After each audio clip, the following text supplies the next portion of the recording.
বায়োসের খুঁটিনাটি।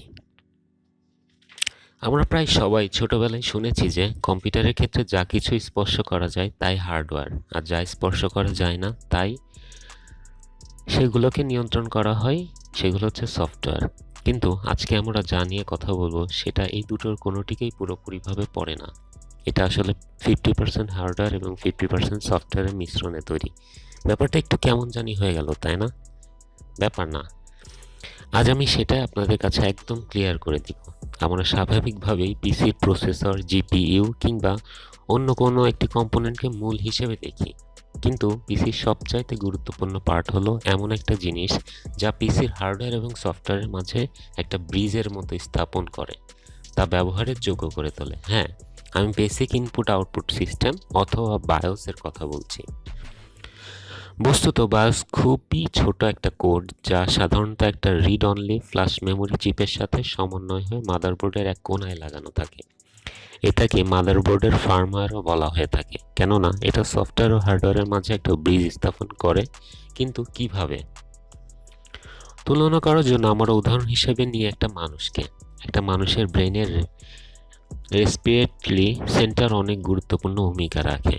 তার day to day লাইফে এটা তার নিঃশ্বাস নেওয়া, ঘ্রাণ নেওয়া, তার হার্টবিট, এই ধরনের গুরুত্বপূর্ণ কাজগুলো নিখুঁতভাবে প্রতিনিয়ত করে যাচ্ছে।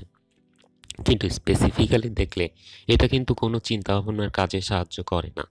তার মানে রেসপিরেটরি সেন্টারটাকে বাঁচিয়ে রেখেছে ঠিকই, কিন্তু পৃথিবীতে টিকে থাকতে হলে বাকিটা তাকেই ব্রেনের অন্য অংশ ব্যবহার করে চিন্তা ভাবনা করে বের করে নিতে হবে, তাই নয় কি? ঠিক তেমনভাবেই আপনার কম্পিউটারের বায়োস এমন কিছু বেসিক তবে খুবই গুরুত্বপূর্ণ কাজ করে থাকে, যা সম্পূর্ণ না হলে এখন হয়তো আপনি আপনার পিসিতে এই পোস্টটাই হয়তো জানতে পারতেন না। তো আপনি যখন প্রথম আপনার কম্পিউটার চালু করেন তখন সবার আগে বায়োসই জাগ্রত হয় এবং চেক করে সেটিংস যা স্টোর কথা থাকে সিমোস চিপে। এই সিমোসে ওই সেটিং সেভ থাকে যে ইউজার তার পিসিতে বায়োস মেনুয়ের মাধ্যমে সেট করে রেখেছেন। এরপর সেটিং ঠিক থাকলে বায়োস চেক করে ইনস্টলড পেরিফেরাসগুলো যেমন প্রসেসর, র্যাম, গ্রাফিক্স কার্ড ও যা যা আছে তার কি। এরপর বায়োস চালু করবে তার পাওয়ার অন সেলফ টেস্ট, যা সংক্ষেপে আমরা অনেকেই বলে থাকি পিওএসটি, এর মাধ্যমে চেক হয়ে যাবে সব কম্পোনেন্ট স্ট্যাটাস ও কানেক্টিভিটি। যখন সবই ঠিকঠাক থাকবে তখন পিসি হালকা একটা বিপ এরকম একটা সাউন্ড করবে আপনাকে জানিয়ে দেওয়ার জন্য যে সব ঠিক আছে and the system is booting. আর যদি এখানে কন্টিনিউয়াস বিপ হতেই থাকে, লাইক বিপ বিপ বিপ এরকম যদি হতেই থাকে, তাহলে বুঝতে হবে কোনো সমস্যা আছে যা পিওএসটি হতে দিচ্ছে না। হতে পারে র্যাম চিপ কিংবা অন্য কোনো কম্পোনেন্ট।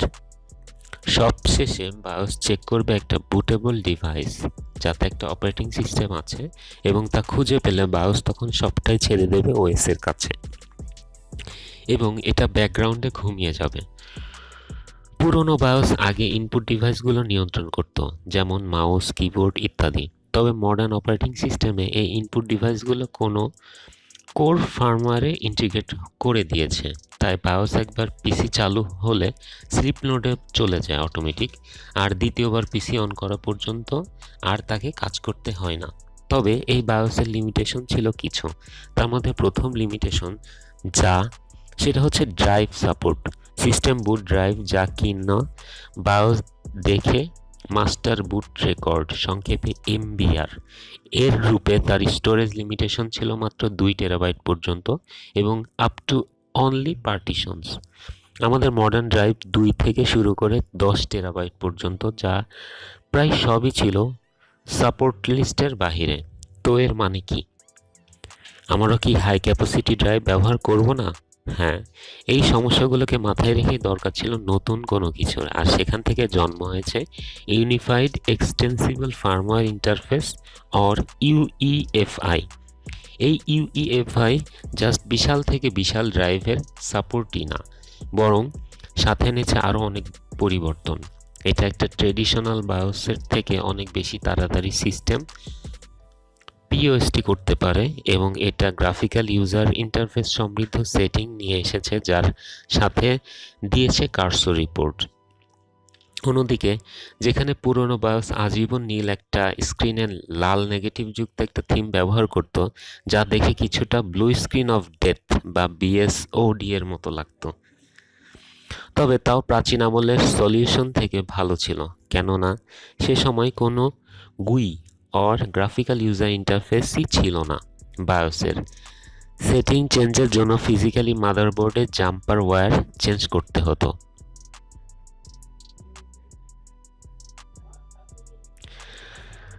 ইন্টেল 6 সিরিজের LGA 1155 second generation 32 nanometre and third generation 22 nanometre থেকে UEFI এর প্রচলন শুরু হয়ে গেছে।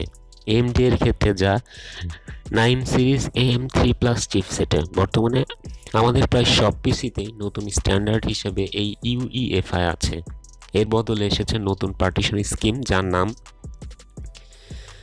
জিপিটি অর্থাৎ গাইড পার্টিশন টেবিল। এটা আপনাদেরকে একটা ড্রাইভে আপনার ইচ্ছে মতো যত খুশি তত পার্টিশন ক্রিয়েট করতে দিবে, কোনো এক্সটেনশন ছাড়াই।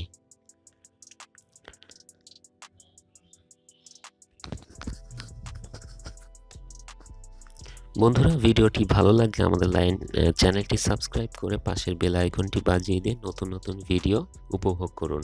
আবারও দেখা হবে নতুন কোনো টেক ভিডিও নিয়ে। সেই পর্যন্ত ভালো থাকুন। Till then, take care. Technology has to be invented or adopted. George Diamond.